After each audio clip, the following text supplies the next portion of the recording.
Hello friends, welcome to our channel. మనం ఈ రోజు వీడియోలో yearly current affairs 2023 round up ఏదైతే ఉందో అందులో భాగంగా సైన్స్ అండ్ టెక్నాలజీ టాపిక్స్ మనం డిస్కస్ చేయబోతున్నాం. ఈ వీడియోలో మనం ఈ యొక్క 10 సైన్స్ అండ్ టెక్నాలజీ టాపిక్స్ మనం డిస్కస్ చేస్తాం. ఇన్ కేస్ ఎవరైనా ఈ యొక్క ఇయర్లీ రౌండ్ అప్ 2023 వీడియోస్ మీరు మిస్ అయినట్టయితే ఇవన్నీ మీకు ఒక ప్లేలిస్ట్లో ఉంటుంది. ప్లేలిస్ట్లో అంటే ఆ ప్లేలిస్ట్ పేరు కూడా మీకు ఇయర్లీ రౌండ్ అప్ 2023 అని ఉంటుంది. ఆ ప్లేలిస్ట్లో మీరు చెక్ చేసుకోవచ్చు. ఓకే, సరే. ఈరోజు మనం చూడబోతున్నటువంటి ఈ యొక్క 10 సైన్స్ అండ్ టెక్నాలజీ టాపిక్స్ కూడా మనకి స్పేస్కి సంబంధించినవి అనమాట. అన్నీ కూడా మొరార్లెస్. ఓకే, కొన్నేమో ఇండియాకి సంబంధించి, కొన్నేమో వేరే వేరే దేశాలకు సంబంధించినటువంటి ప్రోగ్రామ్స్. మరి ఫస్ట్ ప్రోగ్రామ్ ఎందుకు చూద్దాం మనం, శుక్రాయన్. ఓకే, శుక్రాయన్ 1 ఇది ఫస్ట్ దేనికి సంబంధించింది? ఈ యొక్క మనకి వీనస్. ఓకే, వీనస్కి సంబంధించింది అనమాట. మనకి ఫస్ట్ అంటే మనం ఓవరాల్గా మనకి సన్ నుంచి వస్తే కనుక మనకి మెర్క్యూరీ, దాని తర్వాత వీనస్, దాని తర్వాత ఎర్త్. మన ఎర్త్ తర్వాత మళ్ళీ మార్స్ తర్వాత జూపిటర్. ఓకే, వీనస్ దీన్ని మనం శుక్రుడు అంటాం. ఇస్రో వాళ్ళు ఏమంటున్నారంటే ఈ యొక్క శుక్రాయన్ 1 దీన్ని వీళ్ళు 2031లో ప్లాన్ చేయబోతున్నట్టుగా ప్రకటించారు. ఇనీషియల్గా ఎప్పుడు ప్లాన్ చేయాల్సింది? 2024లో ప్లాన్ చేయాల్సింది. యాక్చువల్లీ ఈ యొక్క దీని యొక్క మెయిన్ పర్పస్ ఏంది? ఇది శుక్రుని పైన ల్యాండ్ అవుతుందా అంటే ల్యాండ్ అవ్వదు.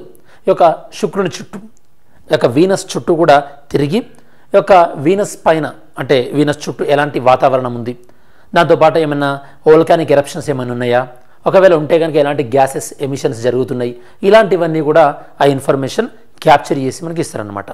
దాన్ని బట్టి మనకి ఈ యొక్క వేరే గ్రహాలపైన జీవించడానికి అనువైనటువంటి పరిస్థితులు ఉన్నాయా లేదా అని మనకి తెలుస్తుంది. శుక్రాయన్ 1 మిషన్ ఇది మనకి ఆర్బిటర్ మిషన్. నేను మీకు ఇందాక చెప్పినట్టు ఇది ఈ యొక్క శుక్రుని చుట్టూ కూడా పరిభ్రమిస్తుంటుంది. శుక్రుని పైన ల్యాండ్ అవ్వదు. లైక్ చంద్రయాన్ 3లో ల్యాండ్ అయినట్టు ల్యాండ్ అవ్వదు. ఇందులో పేలోడ్స్ దీనిపైన తీసుకెళ్ళేటువంటి శాటిలైట్స్ కానీ పేలోడ్స్ కానీ మనకి సింథటిక్ ఆపరేటర్స్ రాడార్, దాంతోపాటు గ్రౌండ్ పెనిట్రేటింగ్ రాడార్. ఈ యొక్క రాడార్ల సహాయంతో అక్కడ ఉన్నటువంటి వాతావరణాన్ని తెలుసుకునే అవకాశం ఉంటుంది. ఆబ్జెక్టివ్ ఈ యొక్క వీనస్ యొక్క జియోలాజికల్ అండ్ వాల్కానిక్ యాక్టివిటీ, అక్కడ ఏమన్నా అంటే ఏదైనా వాల్కానిక్ యాక్టివిటీ జరిగిందా, దాంతోపాటు అక్కడ జరుగుతున్నటువంటి ఆ సర్ఫేస్ మీద జరిగినటువంటి పరిణామాలు ఇవన్నీ కూడా.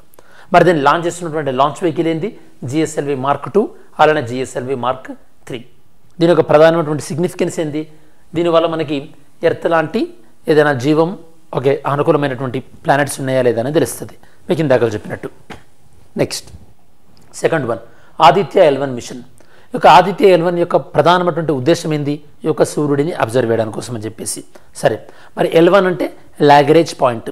లాగరేజ్ పాయింట్ అంటే మీనింగ్ ఏంది? మనకు మొత్తానికి సూర్యునికి దాంతోపాటు భూమికి మధ్యలో 5 లాగరేజ్ పాయింట్స్ ఉంటాయి. L1, L2, L3, L4, L5 అని.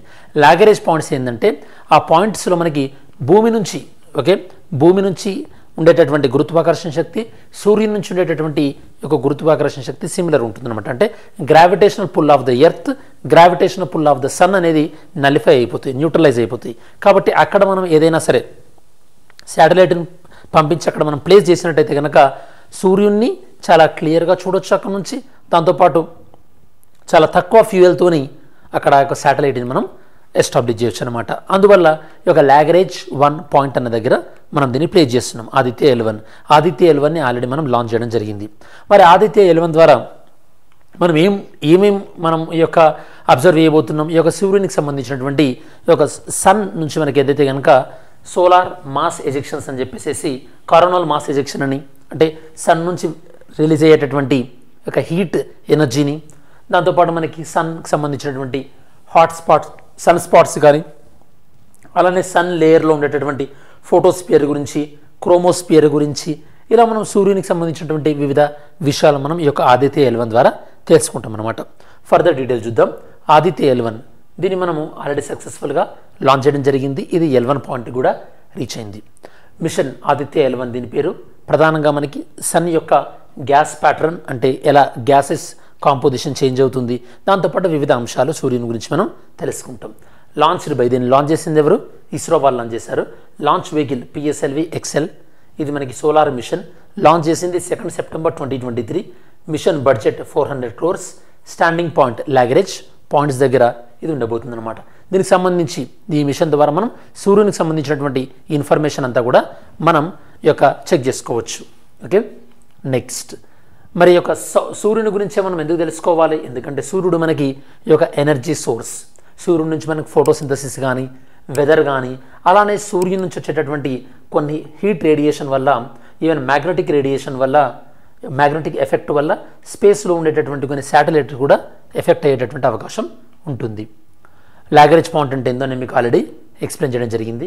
ఆల్రెడీ ఇప్పుడు L1 ఈ యొక్క లాగరేజ్ పాయింట్లో ఆల్రెడీ మనకి వేరే దేశానికి చెందినటువంటి సోలార్ అండ్ హీలియోస్పెరిక్ అబ్జర్వేటరీ శాటిలైట్ అనేది ఆల్రెడీ అక్కడ అంటే ఆ ఏరియాలో నుంచి యొక్క సన్ని అబ్జర్వ్ చేయడానికి ఆల్రెడీ పంపించారు. ఆ ఏజెన్సీస్ ఏంటంటే యూరోపియన్ స్పేస్ ఏజెన్సీ, దాంతోపాటు నాసా కలిపి పంపించారు. ఇది ఇంకొకటి అన్నమాట ఆ ప్రయత్నంలోని భాగంగా. ఓకే, మనకి థర్డ్ వన్ ఈ యొక్క జేమ్స్ వెబ్ టెలిస్కోప్. మనం ప్రధానంగా టెలిస్కోప్ని ఎందుకు యూజ్ చేస్తుంటామంటే స్పేస్లో దూరంగా ఉన్న విషయాలని మనం అబ్జర్వ్ చేయడానికి టెలిస్కోప్ని యూజ్ చేస్తుంటాం. మనకు అక్రాస్ ద వరల్డ్ లెవెల్లో చాలా పాపులర్ టెలిస్కోప్ ఏంటంటే ఈ యొక్క హబుల్ టెలిస్కోప్. కాకపోతే హబుల్ టెలిస్కోప్ యొక్క కాల వ్యవధి అయిపోయి అది రిటైర్డ్ అవ్వడం వల్ల దాని ప్లేస్లో స్పేస్లో జరిగేటటువంటి అంశాలని మనం చూడడానికి కోసం అని చెప్పేసి జేమ్స్ వెబ్ టెలిస్కోప్ని పంపించాం. మరి యొక్క జేమ్స్ వెబ్ టెలిస్కోప్ రీసెంట్గా తన స్పేస్లో తీసినటువంటి ఫొటోస్ ఏవైతే ఉన్నాయో ఆ క్యాప్చర్ చేసినటువంటి ఇమేజెస్ని ఈ యొక్క గ్రౌండ్ రిసీవింగ్ సెంటర్కి పంపించిందనమాట. అందుకోసం అని చెప్పేసి మనం జేమ్స్ వెబ్ టెలిస్కోప్ గురించి మనం డిస్కస్ చేస్తున్నాం. జేమ్స్ వెబ్ టెలిస్కోప్ని పంపించినటువంటి స్పేస్ ఏజెన్సీ ఏంటంటే కనుక మనకి నాసా వాళ్ళు పంపించారు. ఓకే, రీసెంట్గా మనకి నాసా వాళ్ళు ఈ యొక్క జేమ్స్ వెబ్ టెలిస్కోప్ తీసినటువంటి కొన్ని ఫొటోస్ని రిలీజ్ చేయడం జరిగిందనమాట. దీని ఈ యొక్క టెలిస్కోప్ని లాంచ్ చేసిన ఇయర్ 2021. జేమ్స్ వెబ్ టెలిస్కోప్లో కోఆర్డినేట్ చేసుకున్నటువంటి కొన్ని స్పేస్ విభాగాలు ఎవరెవరంటే నాసా, యూరోపియన్ స్పేస్ ఏజెన్సీ, దాంతోపాటు కెనేడియన్ స్పేస్ ఏజెన్సీ వాళ్ళు. మరి యొక్క జేమ్స్ వెబ్ టెలిస్కోప్ని పంపించినటువంటి ప్లేస్ ఏంది? L2 point. ఇందాక మనం ఆదిత్య L1 అనుకుంది, అది L1 పాయింట్. ఈ యొక్క జేమ్స్ వెబ్ టెలిస్కోప్ సుమారు ఎర్త్ నుంచి 1.5 మిలియన్ కిలోమీటర్స్ అంటే సుమారుగా 15 లక్షల కిలోమీటర్ల దూరంలో దీన్ని మనం ప్లేస్ చేసామన్నమాట. ఇది ఇప్పటివరకు మనం పంపించిన దాంట్లో most powerful infrared telescope. Infrared అనేది చాలా ఇంపార్టెంట్ మనకి, ఇన్ఫ్రారెడ్ టెలిస్కోప్. ఇది మనం హబుల్ టెలిస్కోప్కి సక్సెసర్గా అని కూడా మనం చెప్పొచ్చు. ఓకే, నెక్స్ట్ టాపిక్ చూద్దాం మనం. నెక్స్ట్ టాపిక్ వచ్చేసేసి మన ఇండియా నుంచి ఫస్ట్ హైబ్రిడ్ రాకెట్ని సక్సెస్ఫుల్గా లాంచ్ చేయడం జరిగింది. ఇక్కడ మనకి ఫస్ట్ మీకు అర్థం కావాల్సింది ఏంటంటే రాకెట్ అనేది ప్రధానంగా మనం ఎందుకు యూజ్ చేస్తుంటాం? ఈ యొక్క శాటిలైట్ అంటే ఉపగ్రహాలని స్పేస్లో ప్లేస్ చేయడం కోసం అని చెప్పేసి మనం రాకెట్స్ని యూజ్ చేస్తుంటాం. ఇస్రో ప్రధానంగా యూజ్ చేసేటటువంటి రాకెట్స్ ఏంటంటే PSLV, దాంతోపాటు GSLV. ఓకే, కాకపోతే జనరల్గా ఈ యొక్క రాకెట్స్ ఎక్కువగా అయితే సాలిడ్ ఫ్యూయల్ సపరేట్ కంపార్ట్మెంట్, అలానే liquid fuel separate compartment use చేస్తాం. అలా కాకుండా సాలిడ్ ఫ్యూయల్, లిక్విడ్ ఫ్యూయల్ టుగెదర్గా యూజ్ చేసే వాటిని మనం హైబ్రిడ్ రాకెట్స్ అంటాం. రీసెంట్గా ఈ యొక్క హైబ్రిడ్ రాకెట్స్ని తమిళనాడు నుంచి కొంతమంది స్టూడెంట్స్ డెవలప్ చేసినటువంటి ఈ యొక్క హైబ్రిడ్ రాకెట్ని టెస్ట్ చేసి దీన్ని సక్సెస్ఫుల్గా పరీక్షించడం జరిగింది. India's first hybrid sounding rockets develop చేసింది ఎవరు? Private players. దీన్ని లాంచ్ చేసింది కొంతమంది స్టూడెంట్స్. ఎక్కడి నుండి? మనకి Pattipulam village of Tamil Nadu. Hybrid rocket అంటే రాకెట్ ఇంజన్ మనకి ఏదైతే కనుక సాలిడ్ ఫ్యూయల్, దాంతోపాటు లిక్విడ్ ఫ్యూయల్, రెండు ఫ్యూయల్స్ని మనం యూజ్ చేసే దాన్ని హైబ్రిడ్ ఫ్యూయల్ అని మనం అనొచ్చు. మీకు గుర్తుంటే కనుక మీరు నంబియార్ సినిమా చూస్తే అందులో నంబియార్ గారు ఏ ఫ్యూయల్ పైన రీసెర్చ్ చేశారో మీరు ఆన్సర్ చేయండి. సాలిడ్ ఫ్యూయల్ పైన, లిక్విడ్ ఫ్యూయల్ పైన. అలానే APJ అబ్దుల్ కలాం గారు అందులో మీకు మూవీలో కనిపించేది ఏ ఫ్యూయల్ పైన రీసెర్చ్ చేస్తుంటారు అబ్దుల్ కలాం గారు. సరే, దీనివల్ల బెనిఫిట్స్ ఏంటి? దీనివల్ల చాలా సింపుల్గా లాంచ్ జరుగుద్ది, చాలా లెస్ ఎక్స్పెన్సివ్గా లాంచ్ జరుగుతుంది. దాంతోపాటు ఇది చాలా సేఫర్ ఆప్షన్ అని కూడా మనం చెప్పొచ్చు. ఇది మనకి యొక్క హైబ్రిడ్ రాకెట్ గురించి సంబంధించినటువంటి ఇన్ఫర్మేషన్. మనం నెక్స్ట్ చూసినట్టయితే కనుక ఇది అమెరికా నాసా వాళ్ళకు, ఇస్రో వాళ్ళకు సంబంధించినటువంటి ఒక జాయింట్ వెంచర్. దీని పేరు మనకి నిసార్. ఏం చేస్తుంది ఇది ఏం చేస్తుంది అంటే సుమారుగా ఒక 12 to 13 డేస్ లోపల ఎర్త్ మొత్తాన్ని కూడా ఇది ఫొటోస్ చేయగలుగుతుంది. అంటే ఆల్మోస్ట్ ఆల్ ఒక కొన్ని సెంటీమీటర్ల హైట్తోని అంత అక్యురసీతోని, అంటే ఎర్త్ నుంచి కొన్ని సెంటీమీటర్ల హైట్ వరకు, అంటే అంత లెవెల్ వరకు కూడా ఈ ఫొటోస్ తీయగలుగుతుంది అనమాట. దీని ద్వారా మనకి ఏమవుతుంది? నావిగేషన్ కానీ, డిజాస్టర్ మేనేజ్మెంట్ కానీ, ఈవెన్ ప్లానింగ్ కానీ ఇలాంటివన్నీ కూడా యూస్ఫుల్ అవుతుంది. యాక్చువల్లీ దీన్ని మ్యానుఫ్యాక్చర్ చేసింది USAలో, లాంచ్ చేయబోతుంది మాత్రం ఇండియాలోని సతీష్ ధావన్ శ్రీహరికోటలోని సతీష్ ధావన్ స్పేస్ సెంటర్ నుంచి దీన్ని లాంచ్ చేయబోతున్నారు. ఓకే, నిసార్లో మెయిన్గా ఎవరెవరున్నారు రోల్? నాసా, దాంతోపాటు ఇస్రో, సింథటిక్ ఆపరేటర్స్ రాడార్. దీనికి సెండ్ ఆఫ్ ఎక్కడ మనకి జెట్ ప్రొపల్షన్ ల్యాబొరేటరీ కాలిఫోర్నియా వాళ్ళ సెండ్ ఆఫ్ ఇచ్చారు. ఇది ఇండియాకి వచ్చింది. దాని నుంచి వెరీ సూన్ 2024 జనవరిలో దీన్ని లాంచ్ చేసే అవకాశం ఉంటుంది. ఇది ప్రధానంగా మనకి ఈ యొక్క ఎర్త్ యొక్క మ్యాపింగ్ విషయంలో యూజ్ అవుతుంది. నేను మీకు చెప్పినట్టుగా ఆల్మోస్ట్ ఆల్ ఒక 12 రోజులలో 12 డేస్లో ఎంటైర్ గ్లోబ్ మొత్తాన్ని కూడా మ్యాప్ చేయగలుగుతుంది. ఇది ఉండేటటువంటి ఆర్బిట్ అంటే ఈ యొక్క కక్ష లో ఎర్త్ ఆర్బిట్ లియో. ఇది సుమారుగా దీని యొక్క సర్వీస్ మినిమం 3 ఇయర్స్ సేవలు అందించబోతుంది. దీన్ని మనం జనవరి 2024లో ఎక్స్పెక్ట్ చేయవచ్చు. ఇందులో పార్ట్నర్షిప్ కంట్రీస్ ఏంటి? ఇండియా, దాంతోపాటు యూఎస్ఏ. ఇవి రెండు కూడా మనకి పార్ట్నర్షిప్ కంట్రీస్. దీనివల్ల కలిగే బెనిఫిట్స్ ఎర్త్ సైన్స్ గురించి బాగా అర్థం చేసుకోవచ్చు. డిజాస్టర్ మేనేజ్మెంట్లో, అగ్రికల్చర్లో, ఇన్ఫ్రాస్ట్రక్చర్ మానిటరింగ్ అంటే లైక్ ఏదైనా ప్రాజెక్ట్ కన్స్ట్రక్షన్ ఎక్కడి వరకు వచ్చిందో తెలుసుకోవడానికి, అండ్ క్లైమేట్ చేంజ్ ఇలాంటి అంశాలన్నీ కూడా మనం ఈ యొక్క నిసార్ ద్వారా మనం తెలుసుకునేటటువంటి అవకాశం ఉంటుంది. నెక్స్ట్ టాపిక్, ఇది మనకి లిగో అంటే మనకి లేజర్ ఇన్ఫరోమీటర్ గ్రావిటేషనల్ అబ్జర్వేటరీ. అంటే ఇది ప్రధానంగా ఈ యొక్క ఫెసిలిటీ ఎక్కడ బిల్డ్ కాబోతుందంటే మహారాష్ట్రలో బిల్డ్ కాబోతుంది. ఇది దేనికి సంబంధించి? గ్రావిటేషనల్ వేవ్కి సంబంధించి. యాక్చువల్ గ్రావిటేషనల్ వేవ్స్ని ఫస్ట్ టైం ప్రతిపాదించింది ఐన్స్టీన్. ఈ యొక్క గ్రావిటేషనల్ వేవ్స్ అనేవి జనరల్గా ఎక్కడి నుండి రిలీజ్ అవుతుంటాయి? ఇవి ఈ యొక్క స్టార్స్ తన యొక్క ఉనికిని కోల్పోయినప్పుడు కానీ, లేదా అంటే ఈ యొక్క విశ్వం మనకి యూనివర్స్ పుట్టినప్పుడు బిగ్ బ్యాంగ్ థియరీ ద్వారా యూనివర్స్ పుట్టిందంటాం కదా, అప్పుడు రిలీజ్ అయినటువంటి లైట్ కానీ ఇవన్నీ కూడా మనకి ఈ యొక్క గ్రావిటేషనల్ వేవ్స్ని రిలీజ్ చేస్తుంటాయి. కాకపోతే ఈ లైట్ చాలా దూరం నుంచి చాలాసేపు ప్రయాణించడం వల్ల మన ఎర్త్కి రీచ్ అవ్వడానికి దీని సిగ్నల్ చాలా వీక్గా ఉంటుంది. ఇలాంటి వీక్ సిగ్నల్ని క్యాప్చర్ చేయడం కోసం అని చెప్పేసి ఈ యొక్క గ్రావిటేషనల్ అబ్జర్వేటరీ అనేదాన్ని మనం ఏర్పాటు చేస్తున్నాం. ఒకవేళ ఈ గ్రావిటేషనల్ అబ్జర్వేటరీ ఇలాంటి గ్రావిటేషనల్ వేవ్స్ని వీళ్ళు క్యాప్చర్ చేస్తే కనుక అప్పుడు మనకి అది ఎంత దూరం నుంచి వచ్చింది, అది దేనివల్ల వచ్చింది అన్నది మనకి ఐడియా ఉంటుంది. అట్లాంటి మంచి క్వాలిటీ ఇన్ఫర్మేషన్ కూడా మనకి ఈ యొక్క తెలుస్తుంటుంది. ఈ యొక్క లేజర్ ఇన్ఫరోమీటర్ గ్రావిటేషనల్ అబ్జర్వేటరీ. ప్రపంచవ్యాప్తంగా కూడా ఈ యొక్క లిగో ల్యాబ్స్ అనేవి మనకు ఉన్నాయి. ఈ యొక్క లిగో అనేది మనకి ఒక నెట్వర్క్ ఆఫ్ ల్యాబ్స్ అన్నమాట. ఓకే, సరే, గవర్నమెంట్ ఆఫ్ ఇండియా అప్రూవ్ చేసింది. దేనికి? ఈ యొక్క లిగో ఫెసిలిటీకి అప్రూవ్ చేయడం జరిగింది. దీన్ని ఎవరెవరు బిల్డ్ చేస్తున్నారు? Department of atomic energy, department of science and technology, అలానే యుఎస్ నేషనల్ సైన్స్ ఫౌండేషన్, అలానే several national and international research institute వీళ్ళందరూ కూడా ఇందులో ప్రధానమైనటువంటి పాత్ర పోషిస్తున్నారు. లిగో ఇండియా ప్రాజెక్ట్ ఇది ప్రధానంగా దేని గురించి? గ్రావిటేషనల్ వేవ్స్ని డిటెక్ట్ చేయడానికి. ఇందులో మీరు ప్రధానంగా ఈ యొక్క ఫెసిలిటీని చూసినట్టయితే కనుక ఇక్కడ మీరు ఒక 4 కిలోమీటర్స్ ఉన్నటువంటి ఒక టనెల్స్ నిర్మిస్తారనమాట. ఇవి పర్పెండిక్యులర్గా ఉంటాయి. అలాంటి ఫెసిలిటీ ద్వారానే వీళ్ళు గ్రావిటేషనల్ వేవ్స్ని డిటెక్ట్ చేయగలుగుతారు. ఇది మనకి ఎప్పటి నుంచి ఆపరేషన్ కాబోతుంది? 2030 నుంచి ఆపరేషన్ కాబోతుంది. మహారాష్ట్రలో దీన్ని ఏర్పాటు చేయబోతున్నారు. గ్రావిటేషనల్ వేవ్స్ గురించి మొదట ప్రతిపాదించింది ఐన్స్టీన్. ఎందులో? తన యొక్క జనరల్ థియరీ ఆఫ్ రిలేటివిటీలో యొక్క ప్రతిపాదించడం జరిగింది. ఈ గ్రావిటేషనల్ వేవ్స్ని స్టడీ చేయడం ద్వారా మనకు బ్లాక్ హోల్స్, దాంతోపాటు స్టార్స్కి సంబంధించినటువంటి చాలా అత్యంత విలువైనటువంటి ఇన్ఫర్మేషన్ మనం తెలుసుకోవచ్చు. లిగో అనేది నేను చెప్పినట్టు ఈ యొక్క ల్యాబొరేటరీస్ యొక్క ఒక గ్రూప్ ఆఫ్ ల్యాబొరేటరీస్ అన్నింటిని కలిపి మనం లిగో అంటున్నాం ప్రపంచవ్యాప్తంగా. ఓకే, నెక్స్ట్ ఇప్పుడు మనం డిస్కస్ చేయబోయేది గగన్యాన్. మీకు ఐడియా ఉండాలి స్టూడెంట్స్, గగన్యాన్ అంటే మన భారతదేశం ఆస్ట్రోనాట్స్ని స్పేస్లోకి పంపించేటటువంటి మిషన్ పేరే గగన్యాన్. ఇప్పటివరకు మన భారతదేశం నుండి ఆస్ట్రోనాట్స్ని ఎప్పుడు కూడా స్పేస్లో పంపించలేదు. ఇండియన్స్ వెళ్ళారు చాలామంది, కాకపోతే రష్యా నుంచి కానీ యూఎస్ఏ నుంచి కానీ వెళ్ళారు. ఇండియా నుంచి ఎప్పుడు కూడా వెళ్ళలేదు. అలా వెళ్ళడానికి మనం డెవలప్ చేస్తున్న ప్రాజెక్ట్ పేరే గగన్యాన్. మరి గగన్యాన్ ఫస్ట్ మనం స్పేస్లోకి హ్యూమన్స్ని పంపించాలంటే ఫస్ట్ ఆఫ్ ఆల్ మనం పంపించేటటువంటి ఆ రాకెట్ ఏదైతే ఉంటుందో దాన్ని టెస్ట్ చేయాలి కదా. అలానే ఒకవేళ సడన్గా రాకెట్ ఫెయిల్ అయిందనుకోండి, అందులో నుంచి మన ఆస్ట్రోనాట్స్ బయటకు వచ్చే విధంగా అంటే బయటకు ఎలా వస్తారు ఇలాంటివన్నీ టెస్ట్ చేయాలి. కాబట్టి ఫస్ట్ ట్రయల్ రన్ చేస్తాం కదా. రీసెంట్గా ఆ యొక్క ట్రయల్ రన్ని మనకి సక్సెస్ఫుల్గా చేసామన్నమాట. ఇక్కడ మీకు క్వశ్చన్, మరి గగన్యాన్ ద్వారా స్పేస్లోకి వెళ్ళేటటువంటి ఆస్ట్రోనాట్స్ ఎవరైతే ఉన్నారో వాళ్ళకి ట్రైనింగ్ విషయంలో మనకి సపోర్ట్ చేస్తున్నటువంటి దేశం ఏంది? ఈ యొక్క ఆన్సర్ని మీరు కామెంట్ సెక్షన్లో ఇంక్లూడ్ చేయండి. ఓకే, ఇండియాస్ ఫస్ట్ రాకెట్ ఇక గగన్యాన్కి సంబంధించి ఏదైతే కనుక డెవలప్మెంట్ స్టేజ్లో ఉందో దాన్ని పరీక్షించారు. డెవలప్మెంట్ స్టేజ్లో ఉంది కాబట్టి దీన్ని మనం ఏమంటున్నాం? Test vehicle development stage 1. అలానే దీని తర్వాత ఈ యొక్క డెవలప్మెంట్ స్టేజ్ 2ను కూడా టెస్ట్ చేస్తారు. ఈ డెవలప్మెంట్ స్టేజ్లలో ప్రధానంగా ఏం టెస్ట్ చేస్తారు? Crew escape system. అంటే ఇన్ కేస్ ఏదైనా సరే మిషన్ మనం రద్దు చేయాలనుకుంటే కనుక ఈ యొక్క రాకెట్ నుంచి ఈ యొక్క ఆస్ట్రోనాట్స్ ఎలా బయటపడినైతే అందులో నుంచి రాకెట్ నుంచి బయటకు వచ్చి స్పేస్లోనే పారాషూట్స్ ఓపెన్ అవుతాయి, వాళ్ళు ఓషన్ పైన ల్యాండ్ అవ్వాల్సి ఉంటుందన్నమాట. గగన్యాన్ అనేది మనకి హ్యూమన్ స్పేస్ ఫ్లైట్ మిషన్. దీన్ని ఆర్గనైజ్ చేస్తుంది ఎవరు?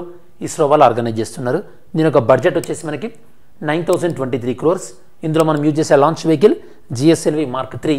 దాన్ని మనం లాంచ్ వెహికల్ Mark 3 అని కూడా అంటున్నాం. ఇది ఇన్ని రోజులు శాటిలైట్ని మోసుకెళ్ళడానికి మాత్రమే అనుకూలంగా ఉండేది. ఇప్పుడు మనం ఆస్ట్రోనాట్స్ని తీసుకెళ్ళడానికి కూడా అనుకూలంగా ఉండేటట్టు చేయాలి. కాబట్టి అలా చేసిన తర్వాత దాన్ని మనం ఏమంటున్నామంటే human rated launch vehicle Mark 3 అంటున్నాం అనమాట. దీనివల్ల మనం హ్యూమన్ని స్పేస్లోకి పంపించేటటువంటి కెపాసిటీని మనం ప్రూవ్ చేసుకున్నట్టు ఉంటుంది అనమాట. కొన్ని దేశాలు మాత్రమే అచీవ్ చేసినాయి. మరి గగనయాన్లో మనకి ఆర్బిటాల్ మిషన్ అంటే భూమి చుట్టూ తిరిగేటటువంటి ఆర్బిటాల్ మిషన్ ఉంటుంది. దాంతోపాటు మనకి ఈ యొక్క సర్వీస్ మాడ్యూల్ ఉంటుంది. సర్వీస్ మాడ్యూల్ ఏం చేస్తుంది?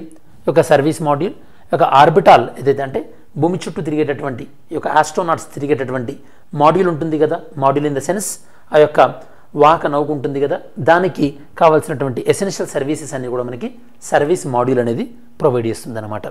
క్రూ మాడ్యూల్ అంటేనేమో మన ఆస్ట్రోనాట్ కూర్చునేటటువంటి క్యాబిన్ని మనం క్రూ మాడ్యూల్ అంటారు అనమాట. స్పేస్ అమెరికాలో స్పేస్ ఎక్స్ అనేటటువంటి ప్రైవేట్ కంపెనీ కూడా ఆస్ట్రోనాట్స్ని స్పేస్లోకి పంపించింది. వాళ్ళ యొక్క క్రూ మాడ్యూల్ పేరు డ్రాగన్. ఓకే, మన ఇండియా వాళ్ళ యొక్క క్రూ మాడ్యూల్ పేరు ఏం పెడతారో చూద్దాం మనం ఒకసారి తర్వాత వీళ్ళు లాంచ్ చేసేటప్పుడు. నెక్స్ట్ ఇందులో ఉండేటటువంటి ప్రధానమైనటువంటి ఛాలెంజెస్ ఏంది? హ్యూమన్ని సేఫ్గా తీసుకెళ్లడం, సేఫ్గా తీసుకురావడం, దాంతోపాటు కాస్ట్ ఎఫెక్టివ్నెస్, ఇలాంటివి ఇందులో ఉండేటటువంటి ప్రధానమైనటువంటి ఛాలెంజెస్. నెక్స్ట్ టాపిక్ మనకి రీయూజబుల్ లాంచ్ వెహికల్ గురించి మనం మాట్లాడుకోబోతున్నాం. రీయూజబుల్ లాంచ్ వెహికల్కి సంబంధించి మన టెస్టింగ్ అనేది రీసెంట్గా సక్సెస్ఫుల్గా కంప్లీట్ చేసినాం. అసలు రీయూజబుల్ లాంచింగ్ వెహికల్ అంటే ఏంది మీకు అర్థం కావాలంటే, ఎప్పుడైనా సరే మనం శాటిలైట్ని లాంచ్ చేసేటప్పుడు PSLV ద్వారా కానీ GSLV ద్వారా కానీ ఒకసారి శాటిలైట్ లాంచ్ చేసిన తర్వాత ఆ రాకెట్ ఏమవుతుందంటే అంటే ఆ లాంచ్ వెహికల్ యొక్క సముద్రంలో పడిపోయి మళ్ళీ నెక్స్ట్ టైంకి పనికి రాకుండా పోతుంది అనమాట.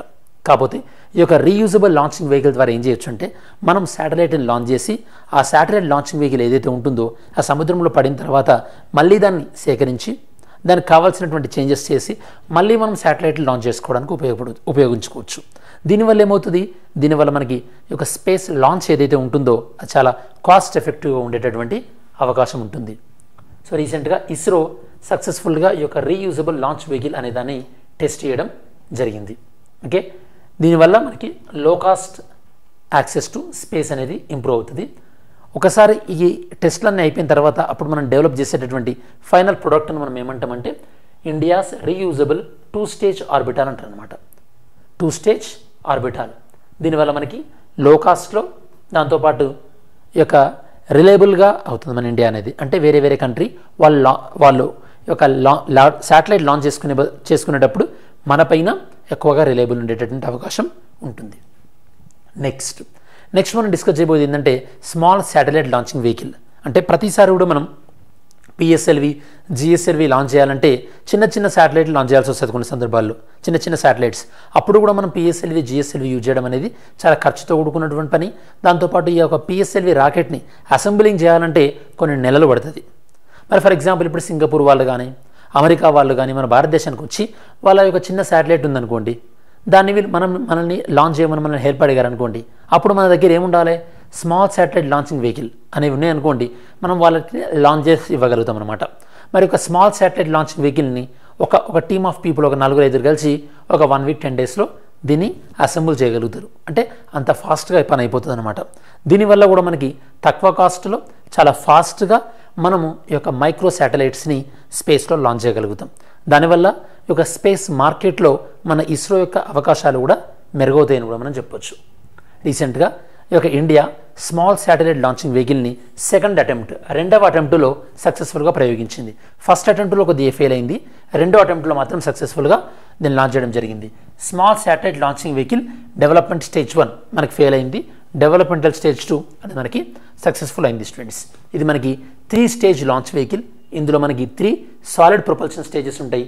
దాంతోపాటు ఒక లిక్విడ్ ప్రొపల్షన్ బేస్డ్ ఒక వెలాసిటీ ట్రిమ్మింగ్ మాడ్యూల్ ఉంటుంది. బేసిక్గా మీరు గుర్తుపెట్టుకోవాల్సింది ఇది ఎక్కువగా సాలిడ్ ఫ్యూయల్ పైన డిపెండ్ అయ్యేటటువంటి ఈ యొక్క లాంచ్ అనమాట. దీన్ని అసెంబుల్ చేయడానికి కొద్ది రోజులు పడుతుంది, జస్ట్ ఫ్యూ డేస్లోనే దీన్ని అసెంబుల్ చేయొచ్చు. దానివల్ల ఏమవుతుంది, మనం మార్కెట్ని క్యాప్చర్ చేయొచ్చు. చాలా తక్కువ టైంలోనే వెంటనే మనం వేరే కంట్రీకి సంబంధించినటువంటి శాటిలైట్స్ని లాంచ్ చేయొచ్చు. ఓకే, నెక్స్ట్ మనం డిస్కస్ చేయబోయేది జూపిటర్. ఒక జూపిటర్కి సంబంధించినటువంటి జూస్ మిషన్ అనే దాన్ని మనం డిస్కస్ చేయబోతున్నాం. జూపిటర్ అంటే తెలుగులో బృహస్పతి. మరి ఇక జూస్ మిషన్ ద్వారా మనం ఏం సాధించబోతున్నాం? ఇక బృహస్పతి చుట్టున్నటువంటి అంటే జూపిటర్ చుట్టున్నటువంటి ఒక ప్రధానమైనటువంటి 3 ఉపగ్రహాలు అంటే 3 శాటిలైట్స్ని మనం అబ్జర్వ్ చేయబోతున్నాం అనమాట.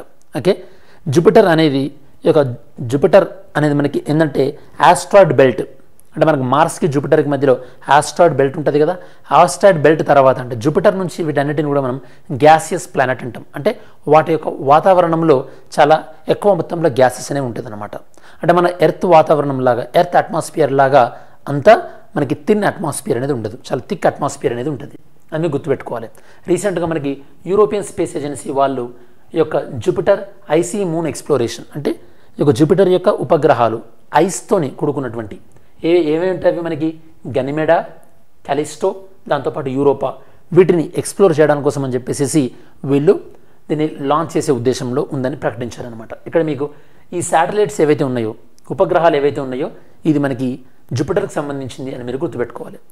దీనివల్ల ఆ యొక్క మూన్స్ యొక్క సర్ఫేస్ కానీ అవి ఎలా ఫామ్ అయినాయి, దాంతోపాటు అక్కడ వాటర్ అవైలబిలిటీ యాక్చువల్లీ దీని యొక్క ప్రధానమైన ఉద్దేశం ఏంటంటే అక్కడ వాటర్ అవైలబిలిటీని చెక్ చేయడానికి, అంతే తప్పించేసి అక్కడ హ్యూమన్ బీయింగ్స్ ఉండొచ్చా లేదని తెలుసుకోవడానికి కాదు, ఆ యొక్క వాటర్ అవైలబిలిటీని కూడా చెక్ చేయడానికి దీన్ని పంపిస్తున్నారు అనమాట.